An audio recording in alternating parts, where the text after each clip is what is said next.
Hi, thank you for coming in today to discuss Green's progress so far in the year.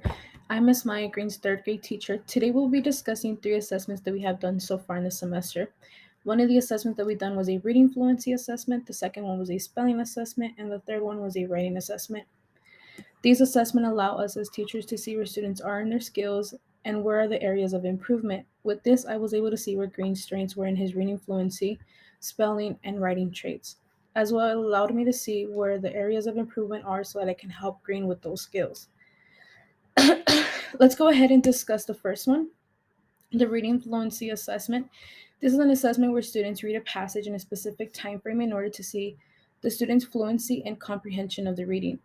It shows us how fluently the student is able to read the passage, how many words they can read, their comprehension of what they have read, and where their frustration levels may be. For the first passage, Green scored a 96%, the second passage 77%, and the third passage a 54%. At first, I started Green with a third level passage where I noticed him get a little frustrated because he was not able to identify some words. The second passage was a level 2 passage where he had some frustrations and some comprehensions of the reading. For example, I asked him to tell me what we just read, and he had no clue and just shook his head. Then, when I asked him where had Eva lived, he was able to point to it but did not tell me.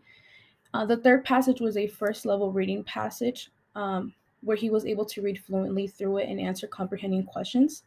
So, based on these scores, we are able to see that Green is reading at a first grade, approaching second grade level reading. Since he is slightly below average than what a third grader should be at, I'm going to be working with him on reading passages as well as asking him questions on what we are reading so his comprehension can increase. As well, at home, I would recommend having him read aloud for about 15 to 20 minutes to someone, and then have them asking him questions on what he just read. Being able to do this continuously can help him progress in his fluency levels and comprehensions. The second assessment we did was a spelling assessment. For this assessment, we give students 26 words to spell out on a piece of paper. For this, we are able to see where students are in their literacy development, showing how they can analyze the word and how they interpret it. When doing the assessment, I also provided sentences with the word to give Green a visual. I was able to see that Green did really well until we reached within word patterns. He was able to blend, but he was struggling with long vowel patterns.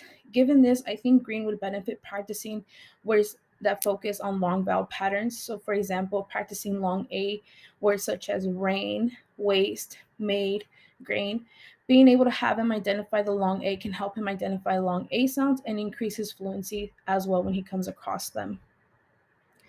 The last assessment we did was a writing assessment. When analyzing this assessment, we use a writing rubric for the 6 writing traits to determine their level in writing. This writing rubric allows us to see students' writing abilities such as their ideas, organization, voice, word choice, fluency, and conventions. When assessing Green and analyzing his writing, I was able to see he had a strong proficient voice, but he struggled to write down his ideas because he did not know how to spell some certain words.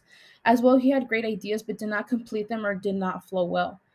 Overall, he is a developing writer with great ideas, but there are some things that we can do to help him with his fluency in his sentence structure and organizer to make sure his story flows well, as well practicing how to end a sentence by asking him, "Hey, what kind of punctuation do we use?" By continuing to practice these skills, it can help Green progress to a proficient writer.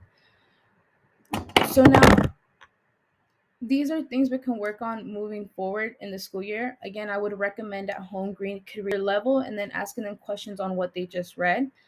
As well, you can have him use his skills at home when he comes across a word he does not know to help him identify it. And lastly, I can help provide writing prompts to help Green with his writing and practice his conventions. For example, when he's writing, have him use color pencils to circle his punctuation so he can visually see if that's where a period should be or if it should be placed somewhere else.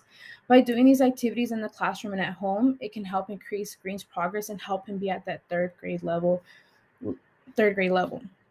And of course, if you have any questions, always feel free to message me on Class Dojo or email me. I am more than happy to work with you and Green to be successful in his learning.